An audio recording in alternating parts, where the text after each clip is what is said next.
Research in the Harvard Business Review shows that too many leaders just don't know how to make teams work. Why? Because they don't understand that teams truly are human systems. In this video, you'll learn 5 essential insights about human systems, foundational knowledge that any leader who wants to create collaborative, high-performing teams.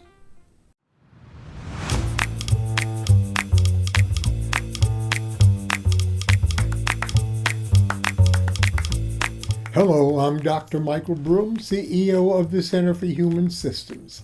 I've been an organization development psychologist for over 45 years now.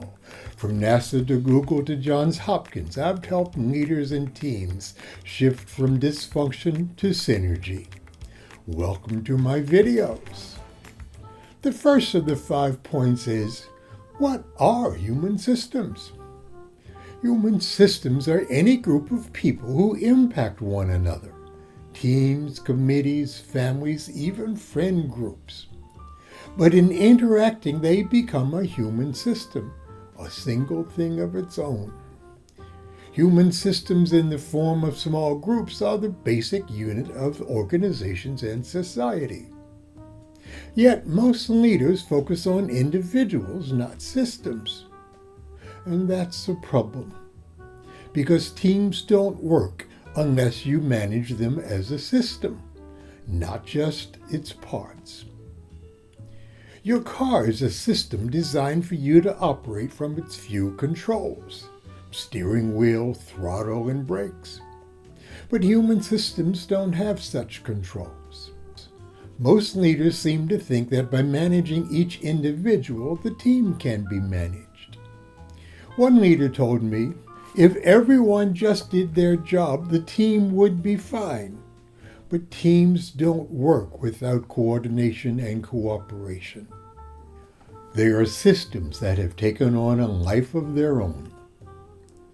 A leader I've started coaching told me he spoke to each individual team member about the kind of team he wanted to lead. Each fully and honestly agreed. Yet the dysfunctions continued. Nothing changed. I coached him to see if he could get those agreements working by making those agreements directly with the entire team. He did, and not surprising to me, everything shifted in the direction he wanted. You don't change a system by talking to individuals. You must work with the system itself. Focus on the whole, not just its parts. That takes us to point 2. Group norms are the managers of human systems. Here's the most important thing. A human system, a team, develops a life of its own, separate from the intentions and values of its individual members. It has become its own thing. We can't emphasize that enough. Group norms and organizational culture are the recognizable terms for the behavior of human systems.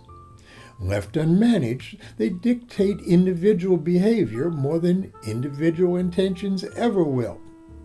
That's why meetings of well-intended, smart people can consistently flop. Manage group norms and you'll manage the team. Group norms are the patterns of behavior that people perceive as necessary to conform to. Driven by our needs to belong and be safe, we go along to get along, even when the norms we're going along with are clearly dysfunctional. Norms are often no more than myths that have no objective reality. For example, I've heard the following beliefs throughout any number of organizations. I'll get fired if I speak up. Or I have to work 12 hours a day. That's what everybody else is doing. When I checked with the powers that be, neither was true. No one had ever been fired for speaking up, and they had tried hard to get rid of the idea that 12-hour days was a requirement, since it actually hurts productivity. But norms and culture are highly resistant to change by single individuals, even leaders. I've worked with more than one department of PhDs, friendly and brilliant as individuals, but toxic as a team because their group norms were negative. Their sniping and blaming was routine and unmanaged. You've probably heard or read about professional basketball teams of superstars that failed miserably. Dysfunctional norms that emphasize individual performance rather than team performance were likely the culprit. Contrast that with the Ravens. Their phrase, "play like a Raven," isn't just a slogan. It symbolizes a culture that focuses on and achieves team excellence year after year. To create such successful teams, focus on the norms of the team as much as its individual members.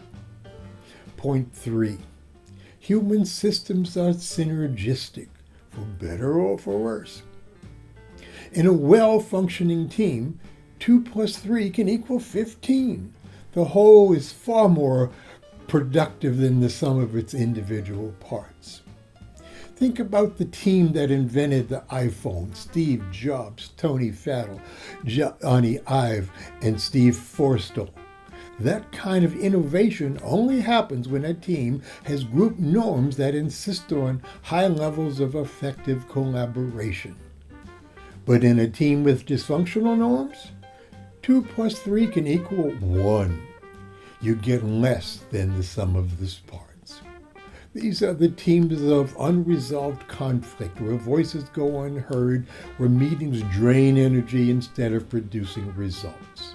It all depends on group norms that insist on alignment with shared goals and high quality of relationships that highlight collaboration and support. Most leaders seem to focus on the work a team must get done while ignoring the team's dysfunction. We don't ignore the weird noises in our cars, but many leaders seem to ignore the dysfunction noises of their teams. Maybe they just don't know what to do about them. The best leaders focus on developing healthy group norms to ensure the work of the team's synergy is positive. That's how great teams produce great work. Point 4. Creating change toward positive synergy starts with you, the leader. In any system, each part contributes to the whole. So if the system is stuck in negative synergy, you, the leader, are a key part of what's keeping it stuck. But here's the good news. When you change how you lead, the system will begin to change. Just start with yourself. Start with yourself by incorporating the points of this video into your beliefs and from there into your behavior. People tend to follow their leaders. Not necessarily what they say, but certainly what they do. Changing how you lead requires some depth of self-mastery. We'll dive deeper into that topic in the video, Conscious Use of Self, the Path to Self-Mastery. Point 5. Get your team to create the norms it needs. So many leaders believe that they must make stuff happen by themselves. What nonsense. You can't get anything of significance done by yourself. So develop a support system to help you through the following 6 steps to create great teams. 1. Acknowledge your team's ineffectiveness and your contribution to it.